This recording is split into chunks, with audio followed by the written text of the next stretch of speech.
মানুষেরা শোনো, আমি তামাম পৃথিবীতে যত কিতাব দিয়েছি সবচাইতে নির্ভেজাল নির্ভুল একটা কিতাব হলো আল্লাহর কোরআন। আল্লাহর কোরআনে কি কোনো ভুল আছে?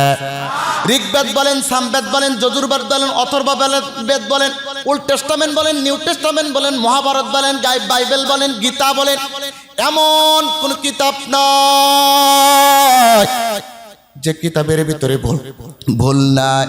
কিন্তু আমি মুসলমানদের উপর এমন একটা কিতাব দিয়েছি, যালিকাল কিতাব লা রাইবা ফি, যে কিতাবের ভিতরে কোনো সন্দেহ নাই, যে কিতাবের ভিতরে কোনো ডাউট নাই, যে কিতাবের ভিতরে কোনো ভুল নাই।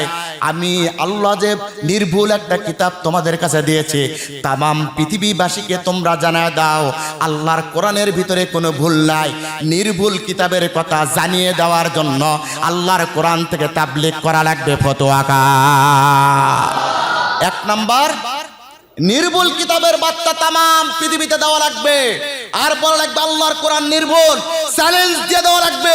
এই জন্য তাবলীগ করা লাগবে। ব্যক্তির রচিত কথার মাধ্যমে তাবলীগ করা যাবে না, তাবলীগ করতে হবে আল্লাহর কোরআনের কথার মাধ্যমে, ঠিক কিনা? আমার কথা না আল্লাহর? আপনি তো এইভাবে ভাবেননি, বুঝেন না।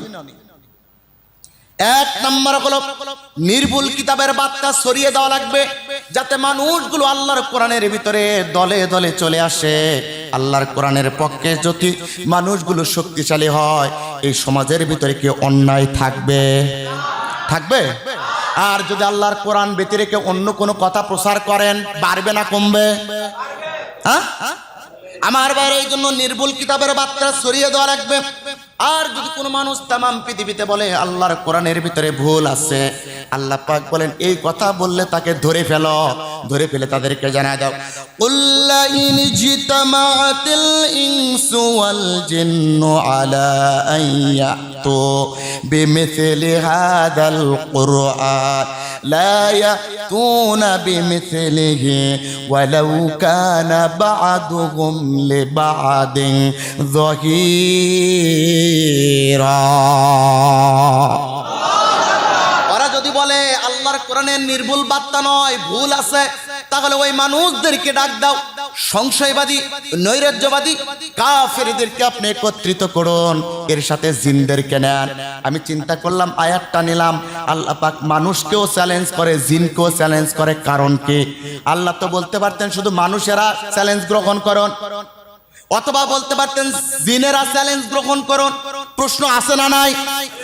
তাফসিরে কিতাবের ভিতরে পড়তে গিয়ে আমার ঠটকা লেগে গেল।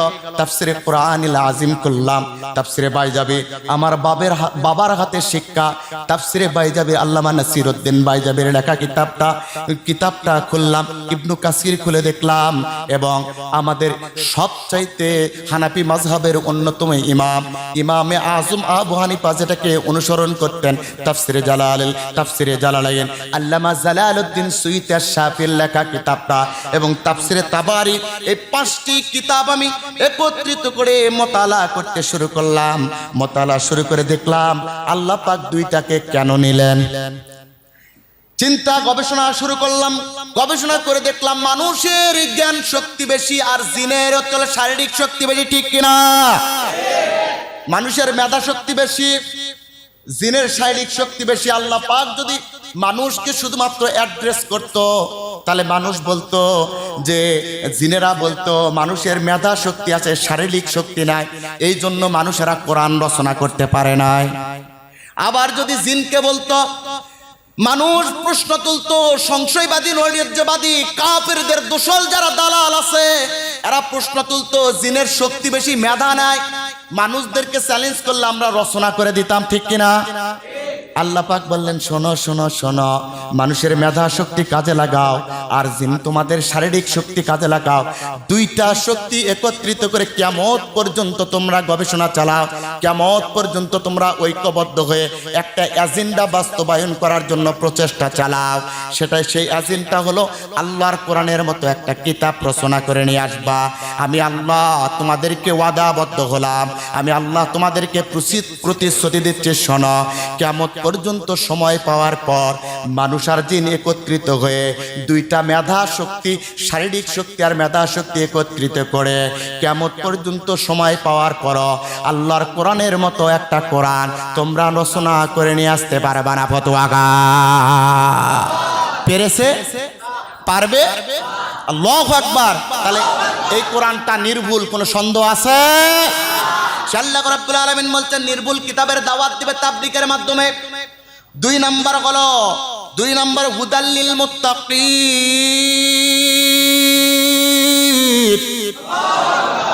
সর্বাধিক হেদায়েতের পথ, সর্বাধিক সরলতার পথ, সর্বাধিক সঠিক পথ হলো আল্লাহর কোরআনের পথ। সুতরাং কোরআন মানবে যারা হেদায়েত পাবে তারা, ওয়া হুদা ওয়া রাহমা ওয়া বুশরা লিল মুসলিমিন, হেদায়েত আর রহমত পাবে যারা। ওই মুসলমানদেরকে জানায় দাও ওয়া বুশরা লিল মুসলিমিন, বাশশারা ইউবাশশিরু তাবশীরান ওয়া মুবাশশিরুন, ওই মুসলমানদেরকে আল্লাহর জান্নাতের সুসংবাদ দাও। সুতরাং হেদায়েত পাওয়ার জন্য, হেদায়েতের বার্তা পাওয়ার জন্য আল্লাহর কোরআনের তাবলীগ করা লাগবে ফতোয়াকা। তাবলীগ বুঝতেছেন? 1 নাম্বার নির্ভুল কিতাবের বার্তা तमाम পৃথিবীতে ছড়িয়ে দেওয়া লাগবে। Bible, Rigveda, Yajurveda, Atharvaveda, Old Testament, New Testament, Gita, Mahabharata, এগুলোর ভিতরে শান্তি নয়, এগুলোর ভিতরে সংযোজন বিয়োজন হয়েছে। কেবলমাত্র শুধুমাত্র একমাত্র আল্লাহর কোরআন অক্ষত, চিরন্তন অক্ষত, কিয়ামত পর্যন্ত অক্ষত থাকবে। এর হেফাজতের মালিক আল্লাহ। এই জন্য নির্ভুল কিতাবের বার্তা পৌঁছে দেওয়ার জন্য তাকবীর করা লাগবে ফতোয়াকার। 2 নাম্বার হলো হুদাল্লিল মুত্তাকিন, হেদায়েতের জন্য। দুনিয়ায় অন্য কোন কিতাব আপনি পড়ে আপনি হেদায়েত পাবেন না, কেন অন্য কিতাবে পূর্ণাঙ্গ জীবন কয়ের কথা আছে? আছে? আপনি ঘুমাতে যাবেন কিভাবে, ঘুম থেকে জাগ্রত হবেন কিভাবে, গোসল করবেন কিভাবে, মুআমালাত করবেন কিভাবে, প্রতিবেশীর হক আদায় করবেন কিভাবে, আদেশগুলোকে মানবেন কিভাবে, নিষেধগুলোকে ছেড়ে দেবেন কিভাবে, আল্লাহর কোরআন দ্বারা সমাজ গঠন করবেন কিভাবে, এই কিতাবের ভিতরে আছে না নাই? তাহলে একটা মানুষের জীবন পরিচালনা করার জন্য যতগুলো তথ্য আর উপাত্তের প্রয়োজন, আল্লাহ পাক বলেন সকল তথ্য আর উপাত্ত আল্লাহর কোরআন নামক কিতাবের ভিতরে দিয়েছি। 16 নম্বর সূরা, 14 নম্বর পারা, 16 নম্বর পৃষ্ঠা, 4 নম্বর লাইনে 89 নম্বর আয়াতের শেষের অংশ আল্লাহ পাক বলেন ওয়া নাযালনা আলাইকাল কিতাবা তিবয়ানাল লিকুল্লি শাইইন ওয়া হুদান ওয়া রাহমা। আমি তোমাদেরকে জানাই দিচ্ছি, শোনো, তামাম পৃথিবীতে এমন কোনো কথা নাই তিবিয়ানাল লিকুল্লি শাই যা আল্লাহর কোরআন নামক কিতাবের ভিতরে দেই নাই। সুতরাং হেদায়েতের যত দিক নির্দেশনা চাইবা আল্লাহর কোরআনের কাছে ফিরে আসা লাগবে। আর হেদায়েত পাওয়ার জন্য আল্লাহর কোরআনের তাবলীগ করা লাগবে ফতোয়াকা। আমার ভাইরা, 3 নম্বর হলো, 3 নম্বর শোনো, 3 নম্বর হলো মানুষকে উপদেশ দেওয়া লাগবে। আজকে তাফসিরুল কোরআন মাহফিলগুলো হয় কিচ্ছা কাহিনী আর হাসানো ব্যক্তিদের নিয়ে ভরে যায়। কমিটিগুলো পাগল রূপ ধারণ করে, বলে অমুক ব্যক্তিকে নিয়ে আসতে লোক হবে, অমুক ব্যক্তি হাসাতে পারে, জমাতে পারে। তোমার ঈমান চলে গেছে, যারা শুনতেছে তাদের ঈমান চলে যাওয়ার জন্য তুমি একটা আয়োজন করতেছ কেন? আল্লাহ রাব্বুল আলামিন 3 নম্বর সূরা 4 নম্বর পারা, 6 নম্বর পৃষ্ঠা, 10 নম্বর লাইনে 138 নম্বর আয়াত সূরা আল ইমরানের ভিতরে বলেন হাযা বায়ানুল লিন্নাস ওয়া হুদান ওয়া মাউইযাতুল লিল মুত্তাকিন। একটা মানুষ বক্তা হবে, একটা মানুষ ইমাম হবে, একটা মানুষ ইমানদার হবে। হাযা বায়ানুল লিন্নাস, তার সব বক্তব্য হবে আল্লাহর কোরআন থেকে ফতোয়াকার। তাহলে আপনি কোরআন বাদ দিয়ে কোন ছাতা মাতার কিতাব নিয়ে এসে দাওয়াত দেন? আল্লাহ পাক বলেন হাযা বায়ানুল লিন্নাস, তোমার সকল বক্তব্য হবে আল্লাহর কোরআন থেকে। সুতরাং কোরআন থেকে বক্তব্য দিয়ে তাবলীগ করা রাখবে, ফতোয়া আমার না আল্লাহর। জোরে ফাযাক্কির বিল কুরআন মান ইয়াখাফু ওয়াঈদ। কেন তুমি কোরআন থেকে তোমার বক্তৃতা দিবা, কোরআন থেকে কেন তাকবীর করবা? আল্লাহ পাক বলে ফাযাক্কির বিল কুরআন মান ইয়াখাফু ওয়াঈদ, কারণ এই কোরআনের ভিতরে আল্লাহর ধমকের ভয় আছে। আল্লাহর ধমকের ভয় কোরআনে আছে না নাই? অন্য কিতাব আছে?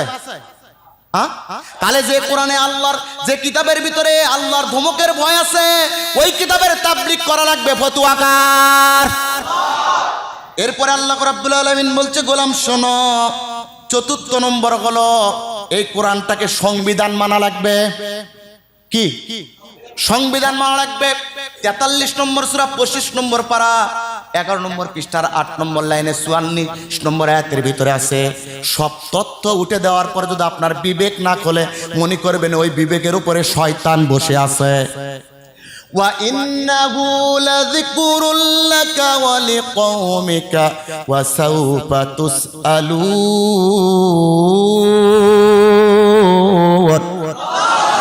আল্লাহ পাক বলে ওয়া ইন্নাহু লাযিকরুল লাক, আমি তোমাদেরকে একটা ইন্নাহু এর নিচে আলিম ওলামা আছেন, এখানে তালাবুল ইলম আছে, হাফেজে কোরআন আছে, তাফসিরে জালালাইনটা আপনারা যা খুলে দেখবেন আল্লামা জালালউদ্দিন সুয়ুতী আশ-শাফি লিখতেছেন ওয়া ইন্নাহু এর নিচে মোটা অক্ষরে লেখা আছে ইন্নাল কুরআনা লা যিকরুল্লাহ। একটা মানুষের জীবন পরিচালনার জন্য যদি কোনো কনস্টিটিউশনের প্রয়োজন হয়, কোনো সংবিধানের প্রয়োজন হয়, ও যদি ইমানদার মনে করে ওই ইমানদার যেন আল্লাহর কোরআনকে সংবিধান হিসাবে মেনে নেয়। এইবার আপনারা বলুন তো মুসলমানদের এই জমিনে কি আল্লাহর কোরআনকে সংবিধান হিসাবে আছে? আপনি ইমানদার দাবি করেন কোন কায়দায়? আপনার বুকের হাড্ডির নাম কি ইমানদার? আপনি কি 5 ওয়াক্ত নামাজ আদায় করে ইমানদার দাবি করেন? অথচ কোরআনের একটা অক্ষর নয়, একটা জবর অথবা জের অথবা পেশ অস্বীকার করলে আপনি ইমানদার থাকেন না। আপনি মুসলমান দাবি করেন, সেজদা লাগান, খানে কাবায় যান, গিলাপ ধরে কাঁদেন, ওখান থেকে এসে আব্রাহাম লিঙ্কনের গণতন্ত্রের জন্য জীবন দেন। আপনি যতই ইমানদার আর হাজি হন না কেন আল্লাহর দরবারে আপনি হাজি হতে পারেন না, কেন আল্লাহর কথা হলো কোরআন দ্বারা সমাজ চালা রাখবে ফতোয়াকার। সুতরাং আল্লাহর কোরআন দ্বারা আপ টু বাটম চালান লাগবে, আল্লাহর কোরআনের রাজ কায়েম করা লাগবে। আর এই কথা জাতির কাছে পৌঁছে দেওয়ার জন্য আল্লাহর কোরআন থেকে তাবলীগ করা লাগবে ফতোয়াকার। মিলে দিচ্ছেন না খেয়ে ফেলছেন? আপনি 5 ওয়াক্ত নামাজের দাওয়াত দেন, আলহামদুলিল্লাহ, নিজেরকে অন্যকে দাওয়াত দেওয়া ভালো কাজ। কোন সন্দেহ ছাড়া বেনামাজিকে আপনি নামাজের দিকে ডাকেন, এটাও ভালো কাজ। আপনার এত ভালো কাজের সাথে আরেকটা ভালো কাজের দায়িত্ব লওয়া লাগবে। মসজিদে মসজিদে জনগণকে বোঝানো লাগবে নামাজ যেরকম ফরজ ওই নামাজের আন্দোলন করাও তোমার জন্য ফরজ। রোজা যেরকম ফরজ ওই রোজার কথা যে কোরআনের ভিতরে আছে ওই কোরআনের রাজ কায়েম করা তোমাদের জন্য ফরজ। হজ যেরকম ফরজ, যাকাত যেরকম ফরজ, রাষ্ট্রীয় ব্যবস্থায় যাকাত তুলে ধনীর সম্পদগুলো গরিবের কাছে পুষিয়ে দেওয়া ফরজ। আর ওই কোরআন দ্বারা সমাজ পরিচালনা তোমার জন্য ফরজ।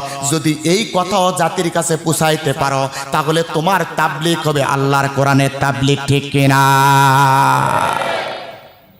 যদি নামাজের পয়গাম দেওয়ার পর দিন বিজয়ের কথা না থাকে, আল্লাহর কোরআন দ্বারা সমাজ পরিচালনা হবে এই কথা না থাকে, তাহলে কোনোদিন তোমার তাবলীগ সঠিক হবে? আপনারা খেয়ে ফেলতে চান? এই জন্য বলছি হৃদয় দিয়ে বুঝবেন, কেন এগুলো গবেষণার জিনিস। আল্লাহর কোরআন থেকে গবেষণা করে করে রাত নাই দিন নাই। ওই যে আপনাদের জুমার নামাজ পড়ে বের হয়ে গেছি, এরপরে বাড়িতে ফিরলাম আজকে সকালবেলা। এর আগে শুধুমাত্র এসে মাহফিল করতে গেছিলাম গাবতলিতে। তার মানে এক প্রান্ত থেকে অপর পারে 1 তারিখ পর্যন্ত ফোনটা বন্ধ রাখে, এই জন্য 1 তারিখ পর্যন্ত ডেট ফুল আর দিতে পারি না।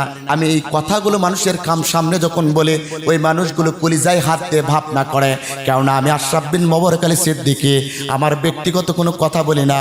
যতদিন বেঁচে থাকবো নিজস্ব মন মস্তিষ্ক প্রসত, কোনো দলের পক্ষ হয়ে কোনো কথা বলবো না। যা কথা বলবো আল্লাহর কোরআন থেকে, কোরআনের কথা যতদিন বলতে দেবে ততদিন আমি সেই জায়গা পর্যন্ত চলে যাব, ঠিক কিনা? যদি মনে করেন আপনার ভিতর দলীয় সংকীর্ণতা এসেছে, একটা দলকে বড় করার জন্য আপনার ভিতরে এসেছে, ইমামতির কাঠগড়া থেকে আপনি দূরে চলে যান। কারণ আপনাকে এখানে কোনো দলের লেজুর ভিত্তি করার জন্য বসানো হয়নি, এখানে বসানো হয়েছে আল্লাহর কোরআনের সঠিক বার্তা দেওয়ার জন্য, ঠিক কি? আপনি যদি অন্য কিছু গন্ধ খুঁজেন ভুল করবেন। কেননা অন্যকে কি করে দেখার বিষয় নয়, আমি আল্লাহর কোরআনকে ভালোবাসি। কোন দল কোন ব্যক্তি আমাকে জান্নাত নিয়ে যাবে না, আমাকে জান্নাত নিয়ে যাওয়ার জন্য একটা কিতাব আছে, তার নাম কি? প্রমাণ কোথায়?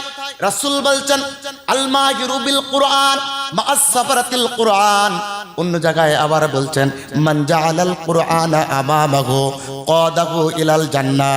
যে ব্যক্তি কোনো ব্যক্তির কথা শুনে না, কোনো দলের কথা শুনে না, কোনো রাজনৈতিক ব্যক্তি যদি আল্লাহর কোরআনকে সামনে রেখে কোরআনের অনুসরণ করে, কোরআন ভিত্তিক জীবন গঠন করে, কোরআনের অনুসরণ আর কোরআনের নীতি মেনে জীবন পরিচালনা করে, কোরআনের হক কথাগুলো মানুষের সামনে তুলে ধরে, আমার রাসূল বলেন কিয়ামতের ময়দানে মুসিবতের কালে আল্লাহর কোরআন তাদেরকে নেতৃত্ব দিয়ে দিয়ে আল্লাহর জান্নাতে নিয়ে যাবে।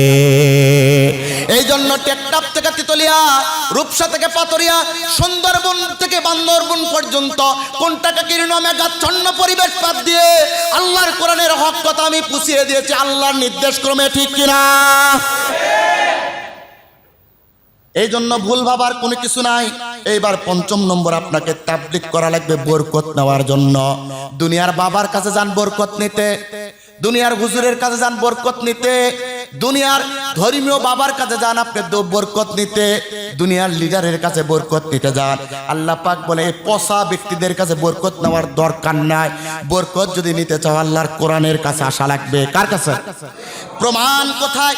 প্রমাণটা হলো আল্লাহ রাব্বুল আলামিন প্রমাণ দিচ্ছেন ৬ নম্বর সূরা ৮ নম্বর পারা ৮ নম্বর পৃষ্ঠা ৯ নম্বর লাইনের ১৫৫ নম্বর আয়াত সূরাতুল আনামের ভিতর আল্লাহ পাক বলেন ওয়া হাযা কিতাবুন আনজালনাহু মুবারাকুন ফাত্তাবিউ ওয়াত্তাকু লাআল্লাকুম তুরহামুন।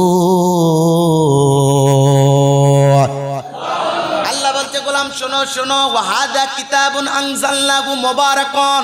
দুনিয়ার যত লেখকের কিতাব আছে, দুনিয়ার যত লেখকের বই আছে, দুনিয়ার যত লেখকের কিতাবাদি আছে, দুনিয়ার যত লেখকের গ্রন্থাদি আছে, দুনিয়ার যত লেখকের পুস্তক আছে, কোন পুস্তকের ভিতরে রহমত নাই, বরকত নাই, কেবলমাত্র শুধুমাত্র সার্টিফাইড করা, সার্টিফিকেট দেওয়া, সত্যায়ন করা একটা কিতাবের ভিতরে বরকত আছে। ওয়া আনজালনাহু মুবারাকুন, এই বরকতময় কিতাবটা হলো আল্লাহর কোরআন। সুতরাং দুনিয়ার মানুষদেরকে জানায় দাও অন্য পথে শান্তি নাই, অন্য পথে শান্তি নাই, অন্য মতে শান্তি নাই, অন্য ব্যক্তিতে শান্তি নাই, অন্য বাবাতে শান্তি নাই, অন্য কথায় শান্তি নাই, অন্য কিছুতে শান্তি নাই। শান্তি যদি পেতে চাও আল্লাহর কোরআনের দিকে ফিরে আসো, তাহলে শান্তি পাওয়ার জন্য, বরকত পাওয়ার জন্য কোরআনের কথাগুলো মানুষের কাছে পৌঁছে দেওয়া লাগবে। এটা হলো তাবলীগের ৫ম নম্বর কারণ, ফতোয়া। তাহলে এই কিতাব বরকতের কিতাব, কোরআন যে বরকতের কিতাব, এই কথাটা টেকনাফ থেকে তিতুলিয়া, রূপসা থেকে পাথরিয়া, সুন্দরবন থেকে বান্দরবন পর্যন্ত তাবলীগ করে করে পৌঁছে দেওয়া লাগবে। ঘোষণা দিয়েছেন কে? এরপরে যদি আপনার বিবেক না করলে করার কিছু আছে? ৬ নম্বর হলো আল্লাহ পাক বলে এবার শোনো, সবচাইতে গুরুত্বপূর্ণ, এখানে আমরা ধরা খেয়ে যাই। ১৭ নম্বর সূরা ১৫ নম্বর পারা ৯ নম্বর পৃষ্ঠা ১০ নম্বর ৯ নম্বর পৃষ্ঠা ২ নম্বর লাইনের ৮২ নম্বর আয়াত সূরা বনী ইসরাঈল। আল্লাহ পাক বলেন ওয়া নুনাজ্জিলু মিনাল কুরআনি মা হুয়া শিফাউ ওয়া রাহমাতুল লিল মুমিনিন ওয়া লা ইয়াজিদুয যালিমিনা ইল্লা খাসারা। ৬ নম্বর হলো দুনিয়ার যত শাফা আছে, দুনিয়ার যত আরোগ্য আছে, দুনিয়ার যত সুস্থতা আছে, সব সুস্থতা একটা কিতাবের ভিতরে দিয়েছি। বুঝে থাকলে বলুন কিতাবটার নাম কি? যারা জবান দিয়েছেন তাদের কথা শুনেছেন কে? আর যারা বন্ধ করেছিলেন, আপনার অবিশ্বাস হয় এই কোরআনের ভিতরে মনে হয় সুস্থতা নাই। সুস্থতা কিতাবের ভিতরে আছে। সুস্থতা হলো দুই পারে, একটা শারীরিক, একটা মানসিক।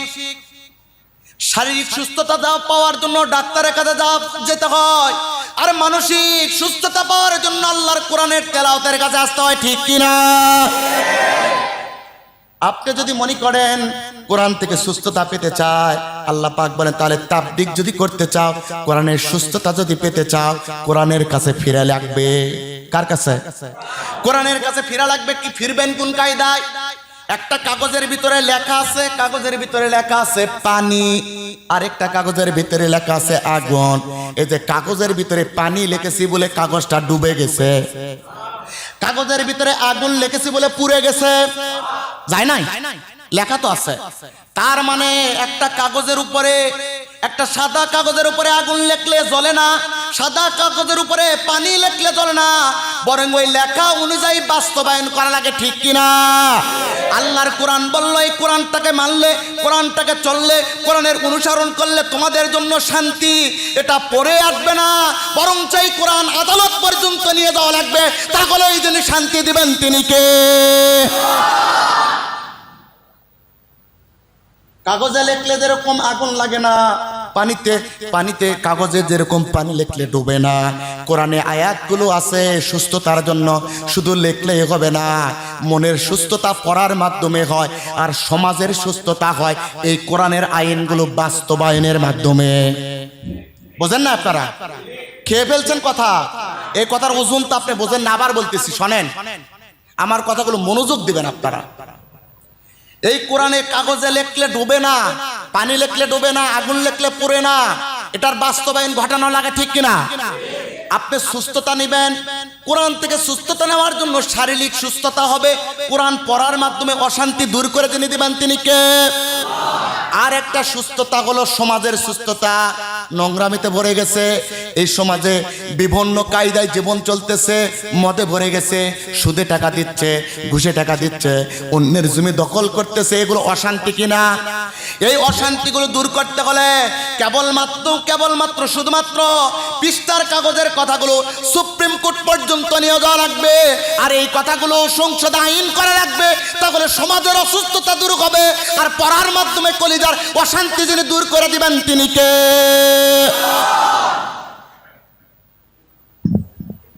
আমার ভাইয়েরা, এটা হলো 6 নাম্বার। 7 নাম্বারে কষ্ট হচ্ছে আপনাদের? আমার ভাইয়েরা, সম্মানিত মুসলমান ভাইরা, এই জন্য কোরআনটাকে বুঝুন, কোরআনের ভিতরে একটু কলিজা লাগান, তাহলে আপনার অন্তরের ব্যথা যিনি দূর করে দিবেন তিনি কে? কে দূর করে দিবে? সম্মানিত হাজিরিন, সম্মানিত উলামায়ে কেরাম, আপনারা এসেছেন আল্লাহর কোরআন শোনার জন্য, কিছু বুঝে যান। এইবার আল্লাহ রাব্বুল আলামিন বলেন 7 নাম্বার হলো কোরআনের কথাগুলো হলো সহজ, এই সহজ কথাগুলো আপনাকে ছড়িয়ে দেওয়া লাগবে। অনেকে বিদ্ধ হয়েছেন, কোরআন পড়াতে গেলে সূরাতুল ফাতিহা হয় না, হা হা হা করে শেষ। ও বলতেছে এত কঠিন না, এত কঠিন যদি হতো 4 বছরের বাচ্চা 6 মাসের ভিতরে কিংবা 45 দিনের ভিতরে আল্লাহর কোরআনের এত বড় কিতাব কি মুখস্থ করতে পারত? আল্লাহ বলে ওয়ালাকাদ ইয়াসসারনাল কুরআন, আমি কোরআনটাকে সহজ করে দিয়েছি। সুতরাং বৃদ্ধ বয়সে অবহেলা করবেন না, বৃদ্ধ বয়সে অবহেলা করে আল্লাহর কোরআন থেকে দূরে সরবেন না। আজকে যারা তাবলীগে যান তাদের পা ধরে বলতেছি, হাত ধরে বলতেছি, আপনাকে দয়া নিয়ে বলছি, মহব্বত নিয়ে বলছি, ভালোবাসা নিয়ে বলছি। বৃদ্ধ বয়সে আপনি তাবলীগ করতেছেন, উৎকৃষ্ট একটা কাজ করতেছেন, উত্তম একটা কাজ করতেছেন। ওই কাজে যে আপনি শুধুমাত্র ফাজালে আমল পড়েন না, বরং কোরআন শিক্ষার আসরে ভর্তি হয়ে যায়। সুতরাং ফাজাইলে আমল আপনাকে বাঁচাতে পারবে না, বরং কোরআন যদি সহিভাবে পড়ে আল্লাহর কাছে দাঁড়িয়ে কুদরতি পায়ে সেজদা দেন, আপনাকে বিপদ থেকে যিনি রক্ষা করবেন তিনি কে? 50,000 বছর পর্যন্ত যদি ফাজাইলে আমল আমি খতম দেই, কিন্তু সূরাতুল ফাতিহা যদি আমি মুখস্থ সহিভাবে পড়তে না পারি, ইবাদত কবুল হবে? এই কথাগুলো বললে যদি তোমার মন খারাপ হয়, তোমার ওই বিবেকের উপর শয়তান বসে থেকে আঁকড়ে ধরেছে। এই জন্য আজকে থেকে শপথ নেওয়া লাগবে, আল্লাহর কোরআনটাকে যে বয়স হয়েছে সব ছাতার মাথা ভুলে গেছি, আল্লাহর কোরআনে সূরাতুল ফাতিহার সাথে কমপক্ষে হলে আরো 4টা সূরা সহি শিখবো, এই নামাজগুলো সহি করার জন্য। ঠিক কিনা? আমি এক সময় তাবলীগে গেছিলাম কয়েকদিনের জন্য, এই যখন পুরান বগুড়া এখানেই থাকি, 3 দিনের জন্য গেছিলাম। তালিয়ার স্টুডেন্ট তখন তো এত এইভাবে না। তা আমরা বললাম একটা কোরআন শিক্ষার আসর করা হোক। আসর করে যারা বৃদ্ধ বয়সে যারা আছে পড়তে পারে না এদেরকে সূরাতুল ফাতিহা এই 3 দিনের মধ্যে শিক্ষা দিই। যে ভাব করে হোক, হাত ধরে পা ধরে হোক, আমাকে বলতেছে এই কিতাব ছাড়া হবে না, তোমার এই কথা বড়টাকে জানার লাগবে। বলছে ওখান থেকে পাশ করে নিয়ে আসা লাগবে সূরাতুল ফাতিহা শিখার জন্য।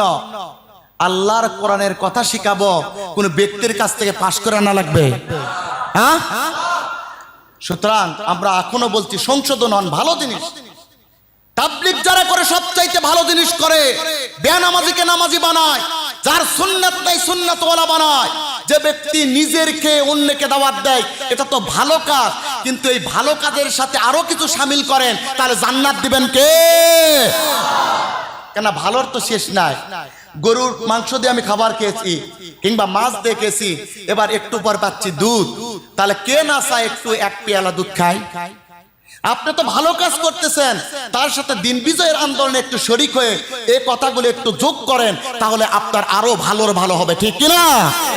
আমার ভাইরা, এটা হলো 7 নাম্বার। 8 নাম্বার হলো আল্লাহ পাক বলেন এই কিতাব হলো এমন একটা কিতাব যে কিতাবের ভিতরে কেউ সংযোজন করতে পারবে না, এই কিতাবের ভিতরে বিয়োজন করতে পারবে না। প্রমাণ আপনাদেরকে একটা দেখায়, আমি পড়তেছি। আলহামদুলিল্লাহি রাব্বিল আলামিন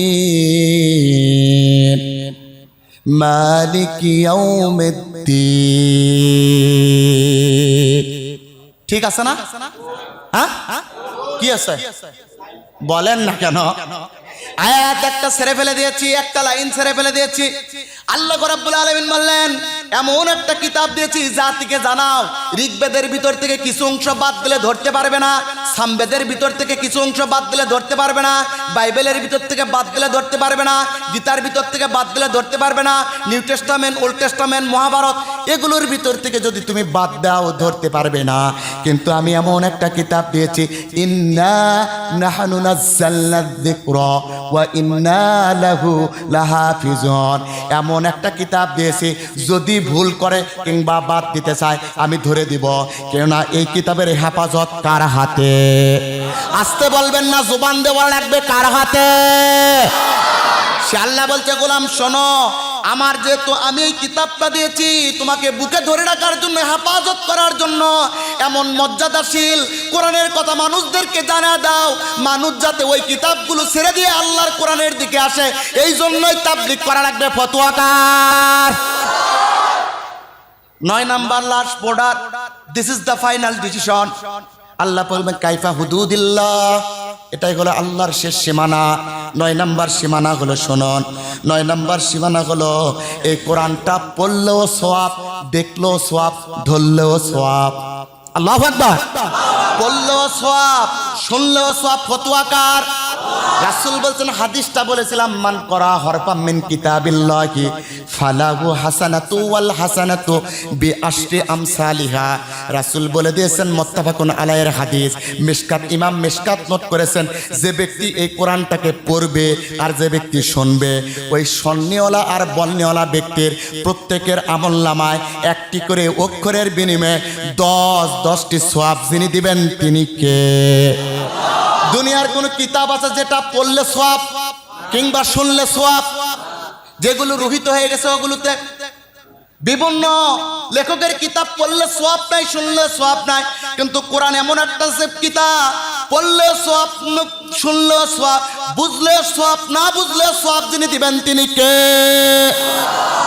আল্লাহ পাক বলছে ফায়সালা হলো মান করাল কোরআন ফাস্তাজাহারাহু ফাআহাল্লা হালালাহু ওয়া হাররামা হারামাহু আদখালাহুল্লাহুল জান্নাহ। আর বলতেছি শোনো শোনো শোনো গোলাম, শোনো শোনো শোনো, তুমি পড়ছো আর ওই মানুষগুলো শুনেছে, যারা পড়লো আর যারা শুনলো তাদের একটা দায়িত্ব দিলাম। দায়িত্ব নেবেন আপনারা? শেষ, এখন দায়িত্ব নেওয়া লাগবে। যারা বুঝেছেন শেষ কথায় দায়িত্ব নেওয়া লাগবে। দায়িত্ব নিতে রাজি আছি? আল্লাহ পাক বলেন সেই দায়িত্বগুলি কি শোনো। মান করাআল কুরআন ফাস্তাযহারাহু ফাআহাল্লা হালালাহু ওয়া হাররামা হারামাহু আদখালাহুল্লাহুল জান্নাহ। কোরআন যারা পড়েছো, এতক্ষণ যারা তোমরা শুনেছো, তোমাদেরকে বলতেছি শোনো, ইস্তিহালে হালালে হালালুন, আল হালালু বায়্যিনুন ওয়াল হারামু বায়্যিনুন। হালাল স্পষ্ট, হারাম স্পষ্ট। যদি কোরআন পড়ার পর তোমরা জানো এগুলো হালাল, হালালগুলোকে আঁকড়ে ধরা লাগবে। কোরআন পড়ার পর আর শোনার পর যদি বোঝো এগুলো হলো হারাম, হারামগুলোকে ঘৃণা ভরে ছেড়ে দেওয়া লাগবে। শুধু ছেড়ে নয়, ঘৃণা ভরে যদি ছেড়ে দিতে পারো, আমি রাসূল বলছি আদখালাকুল্লাহুল জান্নাহ, তোমার জন্য রবে আল্লাহর জান্নাত। ওই জান্নাত চাই কি চাই না? আপনি একাই যাবেন? আল্লাহ পাক বলে একা দিব না, তোমার সঙ্গী দিব। ওয়াশাফাহু ফি আশারাতিন মিন আহলি বাইতিহি কুল্লুকুম কদ ওয়াজাবাত লাহুন নার। ও গোলাম শোনো, তোমাকে যখন আমি জান্নাতে দিব, তোমার কোনো ভাই যদি জাহান্নামের ভিতরে যায়, তোমার মা যদি জাহান্নামের ভিতরে যায়, তোমার বোন যদি জাহান্নামের ভিতরে যায়, তোমার সন্তান যদি জাহান্নামের ভিতরে যায়, তোমার ওয়াইফ যদি জাহান্নামের ভিতরে যায়, শোনো শোনো, যারা কোরআন পড়ে, যারা কোরআনের দাওয়াত দেয়, আর যারা কোরআনের কথাগুলো শোনে, এদেরকে যখন আমি আল্লাহ পাক জান্নাত দেই, জান্নাত দেওয়ার সাথে সাথে একটা সুপার পাওয়ার দেই। এই জন্য আপনার সন্তানকে আলিম বানাবেন, এই জন্য আপনি আপনার সন্তানকে আলিম বানাবেন, আলিমের সাথে বন্ধুত্বের সম্পর্ক করবেন, আলিমের সাথে সম্পর্ক স্থাপন করবেন, তাহলে আপনাকে জান্নাত দিবে কে? সে আল্লাহ বলছে গোলাম শোনো, যখন তুমি জান্নাত পাবে আমি তোমাকে একটা পাওয়ার দেব, সুপার পাওয়ার। সেটা হলো সাফায়াতের পাওয়ার, সেটা হলো সাফায়াতের পাওয়ার। তোমার পরিবারের ভিতর থেকে যদি তোমার 10 জন ব্যক্তি জাহান্নামের ভিতরে যায়, কুল্লুহুম কদ ওয়াজাবাত লাহুন নার, যাদের জন্য জাহান্নাম ওয়াজিব, যাদের জন্য জাহান্নাম ওয়াজিব, যাদের জন্য জাহান্নাম ওয়াজিব, যাদের জন্য জাহান্নাম ওয়াজিব, এই এমন 10 জন ব্যক্তিকে আমি সাফায়াত করার অধিকার দেব। তুমি সাফায়াত করে করে আল্লাহর জান্নাতে নিয়ে যাবা। নারে তাকবীর! কত আকার! আল্লাহ কোরআনের তাবলীগ করার তৌফিক দেখ। ওয়া আখিরু দাওয়ানা আলহামদুলিল্লাহ। আসসালামু আলাইকুম ওয়া রাহমাতুল্লাহি তাআলা ওয়া বারাকাতুহু।